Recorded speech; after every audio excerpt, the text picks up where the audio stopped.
Il fut un jour où le ciel était verrouillé. Pas avec des chaînes, pas avec des murs, mais avec un ordre silencieux et définitif. Les portails célestes, autrefois ouverts à la gloire éternelle, se sont fermés dans un silence qui a résonné pendant des siècles. Ce n'était pas le jour de la chute de Lucifer, ni celui de l'expulsion d'Adam de l'Éden. C'était avant ça. Un moment oublié par les Écritures, mais évoqué par des textes anciens comme le livre d'Enoch. Un événement au cours duquel des anges, non pas rebelles, mais hésitants, furent bannis non pas pour pécher, mais pour ne plus refléter la pureté du trône. Et si cette vérité brûle dans votre cœur, laissez votre like, abonnez-vous à la chaîne et activez la cloche. Cela ne vous coûtera rien, et vous aiderez cette parole à atteindre plus d'âmes à travers le monde. Pourquoi Dieu fermerait-il les cieux? Et qu'est-ce qui a fait que ces êtres ont perdu l'accès au lieu où ils vivaient depuis la nuit des temps? Ils ne se sont pas rebellés. Comme Satan, ils n'ont pas directement défié l'autorité divine. Mais quelque chose en eux a changé. Peut-être un manquement à protéger ce qui leur a été confié. Peut-être une subtile déviation d'intention. Ce n'était pas une punition avec des épées flamboyantes, mais une séparation divine. Pas de bruit, pas de guerre, juste un décret. Ceux-ci n'entreront plus. Et puis le ciel s'est fermé pour eux. Avant que la lumière soit, les cieux existaient déjà. Et avec eux, des ordres angéliques, des trônes, des dominations, des puissances et des chérubins qui dansaient autour de la présence de Dieu.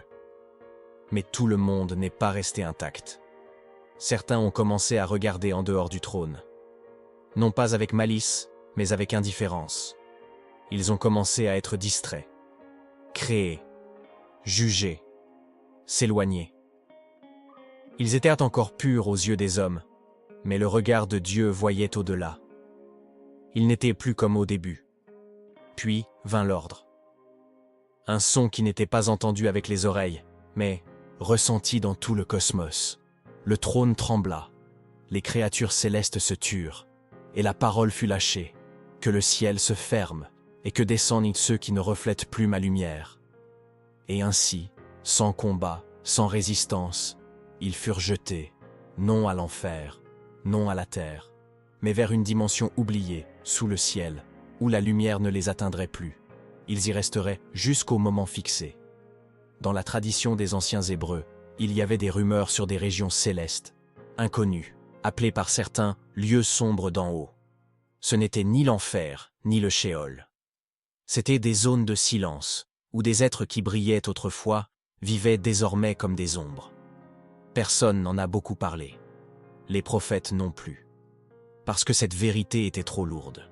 Il était plus facile de croire qu'il n'y avait eu qu'une seule chute, celle de Lucifer, que d'affronter la réalité qu'il y avait eu une séparation antérieure. Un cadenas dans le ciel, pas de cris, pas de bataille. Juste une suppression. Ces anges n'ont pas été détruits. Ils ont continué d'exister, mais sans accès au trône. Ils ont perdu la lumière directe. Ils ont commencé à vivre en marge du divin, dans un état d'attente. De nombreux chercheurs modernes ignorent cet épisode car il ne correspond pas au récit traditionnel. Mais des livres comme Enoch, Jubilé et même certains psaumes indiquent que quelque chose a été volontairement dissimulé. Un voile a été placé pour que nous ne voyions pas ce qui s'est réellement passé avant le commencement de la Terre. Au fil des millénaires, ces êtres ont commencé à être confondus avec des démons. Mais ils ne l'étaient pas. Du moins, pas au début. C'étaient des créatures de lumière, qui ne se rebellèrent pas avec fureur, mais étaient exclues en raison de leur manque de correspondance avec la gloire. Et voici le point le plus déconcertant. Ils n'ont pas été jugés, ils ont juste été éliminés. Comme si son existence devenait un rappel de ce qui pourrait arriver à tout être qui perdrait le reflet du Tout-Puissant. La Terre n'existait pas encore, ni les étoiles, ni le temps. Et pourtant, il y avait déjà un décret d'expulsion. Cela nous montre que le trône de Dieu est éternel, tout comme sa justice. Rien n'échappe à son regard. Et lorsque l'éclat de certains commença à s'estomper, le ciel n'hésita pas à se préserver. La sainteté ne peut être partagée avec indifférence. Il fut donc un temps où le ciel était verrouillé. Non pas comme punition, mais comme préservation. Et ceux qui sont tombés sont toujours parmi nous. Certains rabbins de l'Antiquité enseignaient qu'il y avait 7 cieux. Le premier était visible aux yeux des humains, le firmament. Mais au-dessus de lui, des couches de réalité spirituelle s'étendaient jusqu'au trône suprême. Et c'est dans l'une de ces dimensions supérieures que l'expulsion a eu lieu. Une couche a été corrompue, et au lieu d'être détruit, il a été scellé. Comme une pièce fermée à clé à l'intérieur même de la maison céleste. Un lieu où les sons ne reviennent pas, où la lumière ne passe pas, où la présence n'habite plus. Les anges qui étaient là, en remarquant le silence, comprirent le jugement. Il n'y a eu aucun avertissement préalable. Il n'y a pas eu d'appel. Ils ne pouvaient tout simplement pas monter plus haut. La gloire ne les a pas reconnus. Et c'était la plus grande douleur qu'ils pouvaient ressentir. Être arrachés au culte. Être déconnectés de la source. Aucune punition ne surpasse le sentiment d'être oublié par Dieu, même de son vivant. Ils ont continué à exister, mais en dehors du cercle de lumière.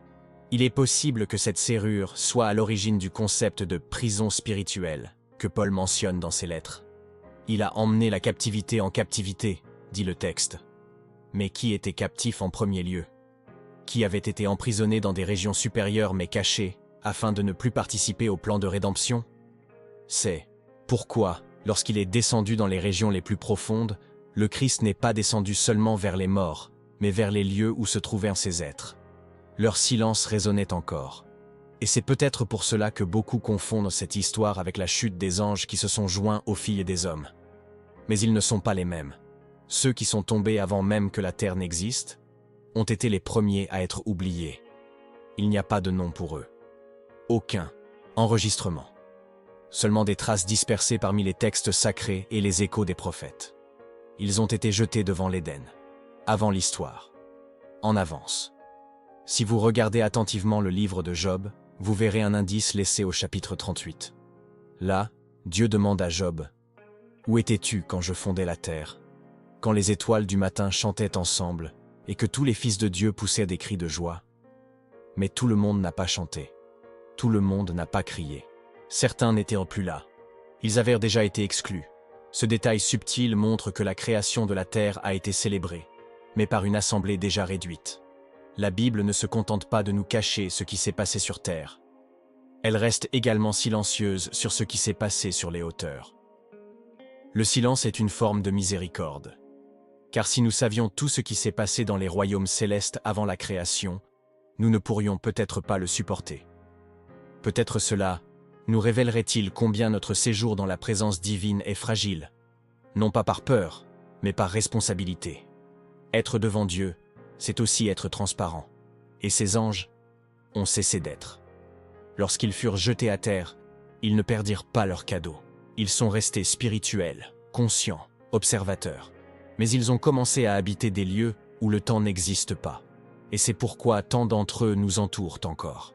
Non pas pour détruire, mais comme témoins d'une époque antérieure. Ce sont les ombres de ce qui était, silhouettes d'une gloire passée. Ils attendent. Ils ne savent pas s'il y a un retour. Mais ils savent que le ciel a été verrouillé et que leur voix ne pénètre plus le voile. Le plus intrigant est qu'aucun texte biblique ne dit qu'ils ont été détruits. Au contraire, l'absence même de détails à leur sujet révèle qu'ils existent toujours, mais qu'ils ne nous sont pas accessibles. Comme si Dieu avait séparé ce groupe en quarantaine, spirituel, en attendant le moment du jugement final. Et quand ce jour viendra, ces anges oubliés seront rappelés à la vie, mais pas comme avant. Pas avec l'adoration, mais pour expliquer le silence dans lequel ils restèrent. La théologie traditionnelle se concentre sur les grands événements. La chute de Lucifer, le déluge, l'Exode, la croix. Mais entre ces récits visibles, il existe des lacunes que les anciens appelaient les mystères cachés depuis les âges. Cet épisode, le jour où le ciel a été verrouillé, est l'un de ces mystères. Un événement qui a façonné l'univers spirituel avant même l'existence de tout être humain. Une sorte de purification silencieuse au ciel, où Dieu a choisi de préserver sa sainteté plutôt que de tolérer la neutralité. Ces êtres n'ont pas commis de rébellion ouverte. Ils n'ont pas défié Dieu comme l'ennemi l'a fait plus tard. Mais ils ont échoué dans le cœur. Ils ont commencé à s'éloigner du but éternel. Ce n'était pas un acte, mais un état. Et, dans le royaume de Dieu, l'essence vaut plus que l'apparence. Ainsi, même s'ils apparaissaient encore glorieux, le trône ne voyait plus en eux le reflet de la lumière originelle. cela a suffi à les faire retirer. Parce qu'au paradis, il n'y a pas de place pour la lumière chaude. Pouvez-vous imaginer l'impact que cela aurait sur ceux qui restent, voir de vieux compagnons être coupés, silencieux, retirés de la communion de l'éternité? Cela a généré de la peur, de la révérence, de l'étonnement. Mais il a également enseigné que même les cieux ne sont pas intouchables lorsque la sainteté de Dieu est en danger. Le verrou du ciel n'était pas une punition, c'était une protection, une barrière contre le détournement. Et c'est pourquoi cet événement n'a jamais été entièrement révélé. Pour que nous ne traitions pas ce qui est sacré à la légère. C'est l'origine oubliée de l'expression « garde céleste ». Car après cela, ceux qui restèrent furent placés comme sentinelles. Ils ont été prévenus. Le culte devint encore plus intense. L'obéissance encore plus précise. Le paradis ne pouvait plus être tenu pour acquis. La présence ne pouvait plus être considérée comme une distraction. Et depuis lors, tout être spirituel le sait. Il y a eu un jour où le ciel s'est fermé. Et ceux qui n'étaient pas alignés ont été laissés pour compte. L'apôtre Pierre a écrit au sujet des « esprits en prison » qui autrefois étaient désobéissants. Cette phrase a toujours suscité des doutes. Mais quand on comprend qu'il y a eu une chute avant la rébellion de Lucifer, tout commence à se mettre en place. Ces esprits n'étaient pas mauvais dans leur essence. Ils étaient des exilés. Et le Christ lui-même, après sa mort, est descendu dans les parties inférieures de la terre, où, selon les anciennes traditions chrétiennes, il a proclamé quelque chose même à ceux qui étaient emprisonnés depuis avant le commencement. Et pourquoi tout cela a-t-il été caché dans les Écritures canoniques? Pas par erreur, mais pour la protection. Tout le monde n'était pas prêt à comprendre que la sainteté céleste est si sensible que même les êtres glorieux peuvent être séparés par une déviation presque imperceptible. La Bible nous montre ce qui est nécessaire au salut, mais laisse des indices pour ceux qui cherchent davantage. Et c'est l'un de ces cas. Une invitation à la révérence, un avertissement pour le zèle, et un mystère qui commence maintenant à être révélé. Tout au long de l'histoire, quelques mystiques et prophètes ont osé aborder ce sujet. Mais ils ont été réduits au silence, discrédités ou leurs écrits ont été supprimés. La crainte était que cette vérité remette en question la stabilité du ciel. Mais c'est exactement le contraire. Cette vérité montre combien le ciel est ferme, juste et incorruptible. Aucun être, pas même angélique, n'est au-dessus du jugement divin. Et ainsi le trône demeure inébranlable, même après avoir expulsé ceux qui se sont égarés en silence. Ces anges, oubliés, ne sont pas les démons que nous connaissons à travers les récits courants. Ils n'opèrent pas directement contre les humains. Ils n'essaient pas. Ils n'en ont pas. Ils ne séduisent pas. Ce sont des observateurs. Comme s'ils savaient qu'ils avaient échoué sans aucune chance de retour. Leur punition est l'exclusion et non la corruption. Et c'est peut-être encore plus douloureux. Parce qu'ils n'ont pas perdu connaissance. Ils ont seulement perdu leur présence. Et ils continuent d'exister comme des ombres de ce qu'ils étaient autrefois. Imaginez la douleur d'exister éternellement sans avoir accès à la lumière qui vous remplissait autrefois. C'est une forme de mort sans fin, un vide conscient. Ces êtres tombés avant leur heure n'ont pas affronté les flammes ni les courants. Ils ont été confrontés à quelque chose de bien pire, l'absence absolue de gloire. Et cette absence est comme un feu qui ne brûle pas à l'extérieur, mais qui consume à l'intérieur. Ils ont été retirés du culte, déconnectés de la symphonie divine. Et maintenant, il ne reste plus que l'écho d'une chanson qu'ils ne peuvent plus chanter. Certains anciens pères de l'Église croyaient qu'au jour du jugement, il y aurait un moment où même ces anges oubliés seraient appelés en présence de Dieu. Non pas pour la rédemption, mais pour entendre, pour la dernière fois, la voix qu'ils habitaient autrefois. Ce sera le son le plus doux et le plus dévastateur que vous ayez jamais entendu. Parce que ce sera le son de la justice. Le bruit de la fermeture. Ce qui a commencé par le silence se terminera par une phrase. Le ciel verrouillé sera enfin scellé. Beaucoup se demandent pourquoi Dieu permettrait une telle chute sans possibilité de retour. Mais ce que ces textes révèlent, c'est qu'il ne s'agissait pas d'une erreur classique ou d'une rébellion. C'était quelque chose de plus profond. Une perte d'harmonie. Et lorsque l'être créé cesse de vibrer à la fréquence du Créateur, il n'appartient plus au royaume. Dieu est amour, oui. Mais c'est aussi une sainteté absolue. Et dans cet équilibre parfait, il ne permettra jamais que quoi que ce soit d'impur reste en sa présence, même pas par compassion.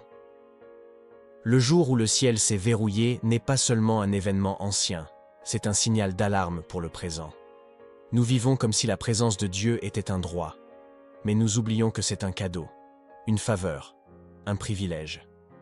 Ces anges ont vécu pendant des siècles devant le trône, jusqu'à ce qu'ils cessent de s'aligner. Et en silence, ils tombèrent. Qu'est-ce que cela nous dit? Que personne n'est exempté. Ce zèle ne doit jamais être relâché. Et que même au paradis, il y a des portes qui peuvent se fermer à jamais. Si aujourd'hui nous avons accès à l'Esprit, c'est parce que la grâce est encore ouverte. Mais il viendra un temps, annoncé par les prophètes et les apôtres, où cette porte sera à nouveau fermée. Et celui qui est dehors, restera dehors. Ce principe était vécu par ces anges, même avant la création. Ils sont le signe silencieux que l'éternité ne tolère pas la neutralité.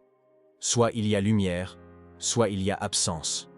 Soit il y a la gloire, soit il y a la chute.